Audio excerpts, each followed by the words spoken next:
नागपूरचे जिल्हाधिकारी doctor Vipin Itankar sir आपल्यासोबत आहे. सर, आधार लिंक करण्यासाठी कशी लगबग सुरू आहे? काही एजंट्स पैसे मागत असल्याची तक्रारी आहे, कसं बघता याच्याकडे? नाही, जे लाडकी बहीण आपली योजना आहे त्याच्यामध्ये जवळपास आपण 5.6 लाख अर्ज सँक्शन केलेले आहे आणि आम्ही अर्जवरती सँक्शन करून पाठवल्यावर म्हणजे माननीय पालकमंत्री महोदयाच्या अध्यक्षतेखाली जिल्हास्तरीय कमिटीने जे करून डिपार्टमेंटला पाठवल्यावर काही बँक अकाउंट्स आधार लिंक नाही आहे.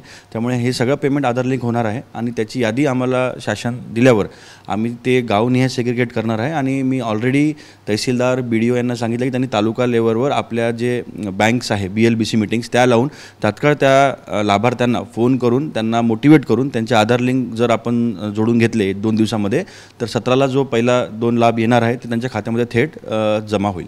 सर, ज्यांचे आधार लिंक झाले नाही त्यांच्या खात्यावर टेक्निकली पैसे जाऊ शकणार नाही? जास्ती अमाऊंट नसेल ते 5-10% लोकच असेल त्याचे आम्ही 2 दिवसामध्ये करून घेऊ. त्यामुळे मला असं वाटत नाही की 17 तारखेला काही अडचण होईल. आम्ही कॉन्फिडेंटली त्यांचे आधार लिंक आम्ही करून घेऊ, कारण जास्ती मोठी प्रोसेस नाही आहे. आमच्याकडे नावंसुद्धा आहे लाभार्थ्यांचे, त्यांचं गाव पण आहे, त्यांचा एरियाही आहे, त्याचा मोबाईल नंबरही आहे. तर आमचे लोक आम्ही टीम बसून ऑपरेटर बसून आणि सगळे बसून त्यांना मार्गदर्शन करून त्यांना आम्ही आधार लिंक करून घेऊ. कशा प्रकारे ते करताय तुम्ही?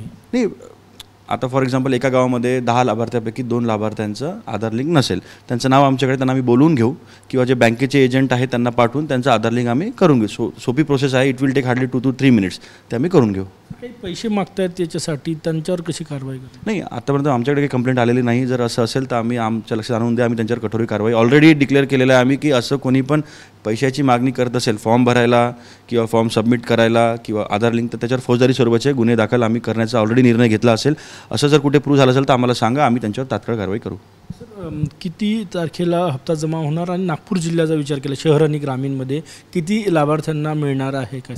जवळपास 6 लाख आत्ता आपल्याकडे लाभार्थी म्हणून सँक्शन केलेले आहे. अजून नवीन आता शासनाने एक पोर्टल बनवला त्याच्यावरही कंटिन्युअस अपडेशन सुरू आहे. आणि काही लोकांचं भीती होती की सर आम्ही नाही रजिस्टर करू शकलो तर आम्हाला लाभ भेटणार नाही का? असं बिलकुल नाही आहे. मुख्यमंत्री महोदय उपमुख्यमंत्री महोदय दोघांनी पण अनाऊन्स केलेलं आहे की जोपर्यंत या योजनेचे जे लाभार्थी आहे ते सॅच्युरेट होत नाही तोपर्यंत तो पोर्टल सुरू राहील.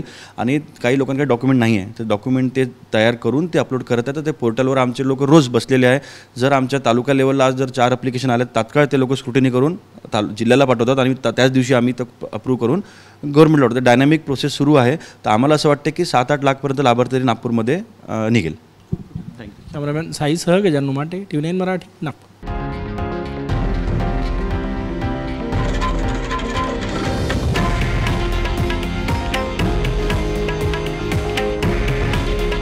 हे आहे देशातील नंबर 1 न्यूज नेटवर्क आणि आपण पाहत आहात TV9 मराठी.